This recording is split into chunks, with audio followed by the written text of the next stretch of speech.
ओम नमो भगवते वासुदेवाय। आज मैं आपको कार्तिक महात्म्य का 20वां अध्याय सुनाऊंगी, जिसमें नारद जी कहते हैं, हे राजा पृथु, कार्तिक कृष्ण अमावस्या को दीप मालिका करने से दरिद्रता का विनाश हो जाता है। इस संबंध में एक इतिहास सुनाता हूँ, ध्यान पूर्वक सुनो। थूरसेन देश में सत्य शर्मा नाम का अत्यंत दरिद्री एक ब्राह्मण रहता था। उसके मन में एकमात्र यही कामना थी कि यदि मेरे पास धन हो तो मैं उसे यज्ञ दान आदि धार्मिक कार्यों में व्यय करूं। तब दरिद्रता निवारण का उपाय पूछने पर एक विद्वान ने उसे बताया कि तुम शिवजी की आराधना करो। उसने शिवजी की उपासना प्रारंभ की। निदान 1 वर्ष बीतने पर एक दिन शिवजी ब्राह्मण का रूप धारण कर उसके पास आकर बोले, हे विप्र, धन की प्राप्ति के लिए तुम राजा के पास जाकर उससे वरदान मांगो कि कार्तिक की अमावस्या के हमारे सिवाय और कोई अपने घर में दीपक न जलावे। ब्राह्मण ने ऐसा ही किया और राजा ने उसकी बात स्वीकार करके कार्तिक कृष्ण चतुर्दशी को सारे शहर में ढिंढोरा पिटवा दिया कि अमावस्या को कोई भी अपने घर में दीपक न जलावे। राजा की आज्ञा मानकर अमावस्या की रात्रि को किसी ने भी दीपक नहीं जलाया। जब रात्रि को लक्ष्मी जी नगर में आई तो देखा कि समस्त नगर में अंधेरा है, मगर एक ब्राह्मण का घर खूब सजा हुआ है और दीपमाला से जगरमगर हो रहा है।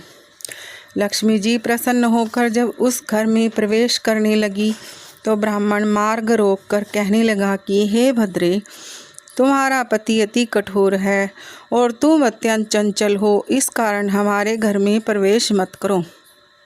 तब लक्ष्मी जी कहने लगी कि भगवान के शयन के समय मैं आई हूँ, इस कारण निश्चय ही तुम्हारे घर में निवास करूँगी।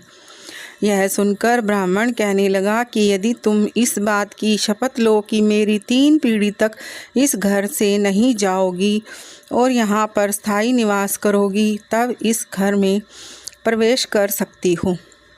लक्ष्मी जी ने कहा कि यदि तुम विधि पूर्वक मेरा पूजन करोगे तो निश्चय ही मैं तुम्हारे घर में वास करूँगी।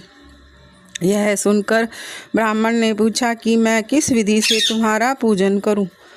तब लक्ष्मी जी ने कहा कि कार्तिक कृष्ण अमावस्या को प्रातःकाल स्नान आदि से निवृत्त होकर देवताओं तथा पितरों का पूजन करो। दिन के तीसरे भाग में श्राद्ध करके ब्राह्मणों को सुंदर पकवान बनाकर भोजन कराओ।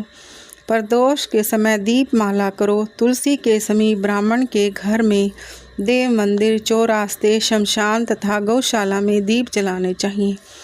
इस दिन बालक, वृद्ध तथा रोगी के अतिरिक्त अन्य कोई भोजन न करे। सायकाल स्वास्ति वाचन पूर्वक गणेश जी व कुबेर जी का पूजन करके संकल्प करें। तत्पश्चात लक्ष्मी जी का पूजन करें। कमल के आसन पर स्थित कमल के फूलों की माला धारण करने वाली, कमल जैसे नेत्र, गंभीर नाभि, स्तन के भार से नभ्र सुंदर वस्त्र, देवताओं के हाथियों द्वारा नव मणि युक्त घड़ों में स्नान करने वाली, हाथ में कमल पुष्प लिए ऐसी लक्ष्मी मेरे घर में निवास करे।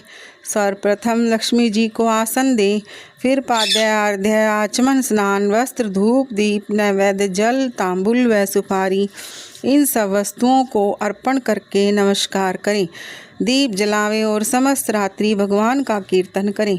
इस प्रकार कुबेर तथा लक्ष्मी जी का पूजन करके ब्राह्मणों को भोजन कराएं।